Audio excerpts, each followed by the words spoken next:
Halo semuanya, salam kinis-kinis. Ketemu lagi denganku di channel Rebecca Natalia. Di sini aku mau berbagi informasi nih, serba-serbi peralatan yang bisa membantu ibu untuk menyusui maupun mengasihi ya. Ya, aku ucapin selamat dulu kepada moms yang lagi hamil dan setelah anaknya lahir nanti pasti kita ingin memberi ASI eksklusif dong sama anak kita. Nah, di sini aku mau kasih tahu nih, mungkin bisa jadi rekomendasi bagi para moms untuk membeli peralatan ini, membantu untuk memberi ASI kepada bayi kita.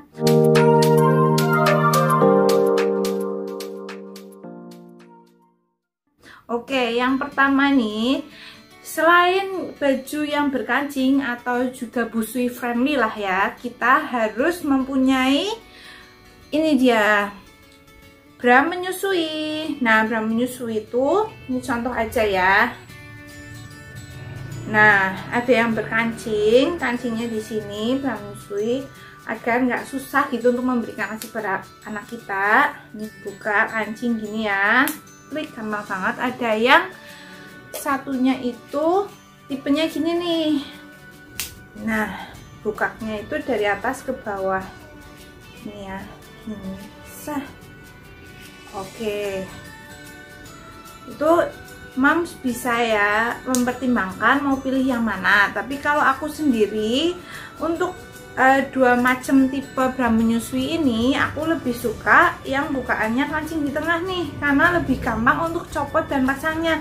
Sedangkan kalau misalnya yang di pundak ini, kalau misalnya lagi pakai baju itu atau lagi sambil gendong anak tuh agak susah gitu buka di bagian pundak gitu ya, jadi agak jauh kan kita harus lihat. Jadinya aku lebih prefer yang bra yang kancing ini nih di tengah, daripada yang kancingnya atau kliknya itu di atas pundak sini gitu. Terus yang kedua tuh moms and dad ya, bisa beli breast pad. Nah, breast pad itu gini, ini aku buka ya, namanya breast pad gitu ya, agar baju atau bra kita nggak basah kena ASI yang keluar, yang menetes kayak gitu. Misalnya lagi nggak menyusui anak tiba-tiba menetes kan bajunya basah, malu tuh. Nah, untuk misalnya pergi-pergi juga atau di rumah tuh bisa pakai ini breast pad gitu, bisa. Terus itu ada perekatnya gitu ya, ditempelinnya di sini nih, di belakang gini. Nah, tempelin gini deh. Nah, kalian bisa cari di marketplace atau nanti aku sediain link di deskripsi. Selanjutnya nih, gak kalah penting kalau menyusui itu, kadang itu kan puting bisa kering, terus kalau misalnya kena air ludah itu bisa lecet ataupun kena gusi dan lidah bayi gitu ya. Nah, kita harus menyediakan juga jaga-jaga tuh ya, nipple care cream kayak gini. Nah, fungsinya itu sebelum putingnya lecet, misalnya takut lecet gitu ya, kita bisa mencegahnya dengan memberikan nipple care cream ini agar putingnya lembab, dan juga cari yang aman saat untuk menyusui bayi nih. Misalnya nanti kita nggak sempat bilas dulu gitu ya, habis pakai nipple cream tuh masih aman jika sedikit tertelan sama bayi kita. Ini aku mau kasih tahu ada breast pad silikon atau penampung tetesan ASI, atau disebut juga breast milk collection. Ini aku contohin juga ya. Nah, ini fungsinya tuh kalau misalnya pakai breast pad yang ini kan nanti ini kayak pembalut lah ya kalau breast pad yang ini gitu, istilahnya menyerap cairan. Nah, kalau ini tuh nggak menyerap cairan tapi ditempel di bagian puting itu. Jadi kalau misalnya satu sisi payudara lagi menyusui bayi, satu sisinya bisa ditempel ini, kalau ASInya keluar tuh bisa untuk menampung gitulah ya, untuk bisa jadi tambahan penyimpanan ASI perah gitu. Nah, ini tuh bisa disimpan di bagian bra, emang nggak ada perekatnya tapi tuh bisa nempel juga gitu, disesuaikan ataupun disanggas dengan baju gitu, itu udah bisa nempel gitu disanggah baju. Tapi memang harus ada penyanggaannya karena ini nggak ada perekat, dan silikonnya di sini tidak bisa memvakum ya. Ini bukanya gini, nanti kalau misalnya ada lubangnya ini, untuk naruh ASInya itu nggak boleh kebalik ya. ASInya misalnya udah ditampung di sini tuh, Nah, lubangnya kan ada lubang satu. Ini untuk menaruh ASI. Kalau misalnya udah selesai ASINya tertampung, bisa kita balik terus kita taruh deh di kantung ASI atau di dot gitu. Nah, ini bentuknya silikon, bisa dibuka dan bisa dicuci ulang. Oke, untuk menampung ASI. Nah, masangnya gini. Dan ini tuh cukup murah gitu ya. Satu box dapat 2, ini bisa. Aku belinya di online shop semua ya yang ini. Oke. Terus selanjutnya, selain brush pad silikon atau penampung tetesan ASI nih, ada juga itu namanya silikon brush pump. Nah, aku kasih tahu contohnya. Nah, silikon brush pump ini dia itu seperti manual brush pump. Tata caranya seperti di gambar ini. Jadi mulut corongnya kita balik, kita tempelkan ke puting, terus kemudian jangan lupa tekan bagian badan dari silikonnya, sekali aja kita lepaskan.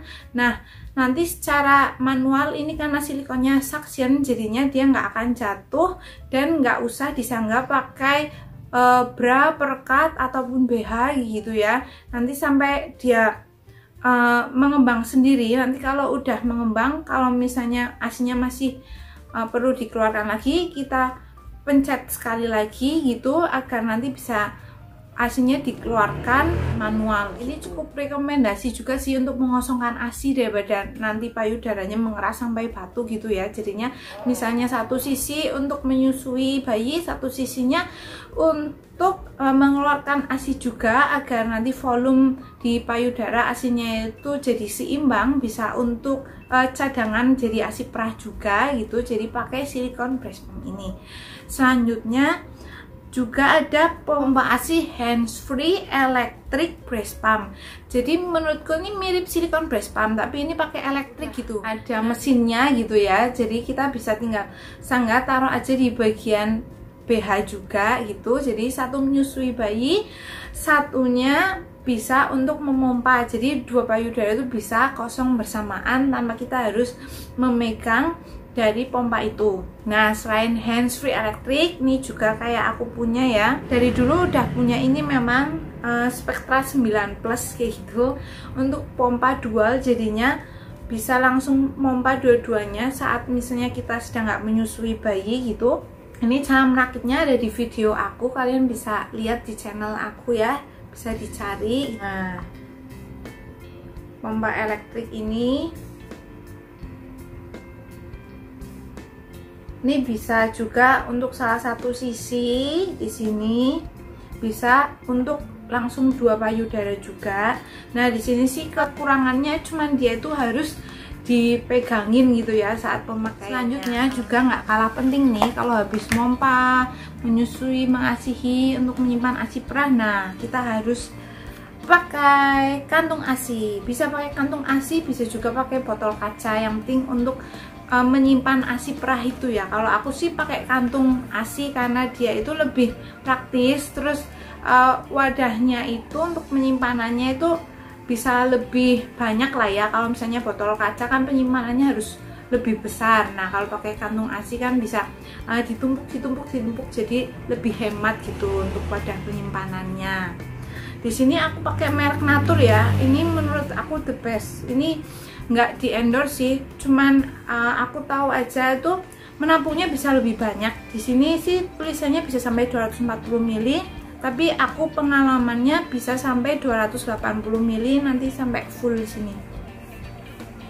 Nah, itu terus ada tulisannya, bisa dikasih catat juga, jangan lupa tanggal, waktu, dan juga volumenya berapa.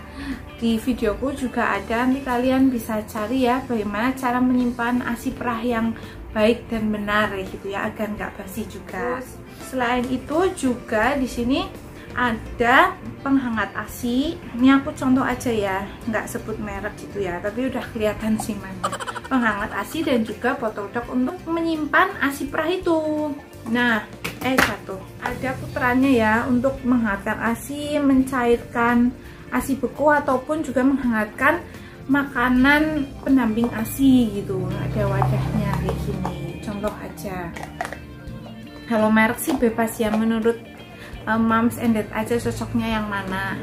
Kemudian yang terakhir nih bisa juga jadi alat bantu, yaitu ini dia, alat pijat pelancar ASI seperti ini ya. Ini harganya emang cukup mahal, tapi temanku juga ada yang rekomen, katanya kalau misalnya payudaranya itu mengeras terus terasa banyak batunya, takutnya kalau misalnya nggak dipijat nggak lancar tuh bisa jadi istilahnya tuh mastitis gitulah, ataupun jadi bisa sakit badan gitu ya. Jadinya harus payudaranya dipijat, dilancarkan agar ASINya keluar sehingga payudaranya kosong. Oke, segitu aja informasi dariku, serba-serbi dari alat bantu untuk menyusui dan mengasihi. Semoga informasi ini bermanfaat dan sampai jumpa di video menarik lainnya. Goodbye, see you.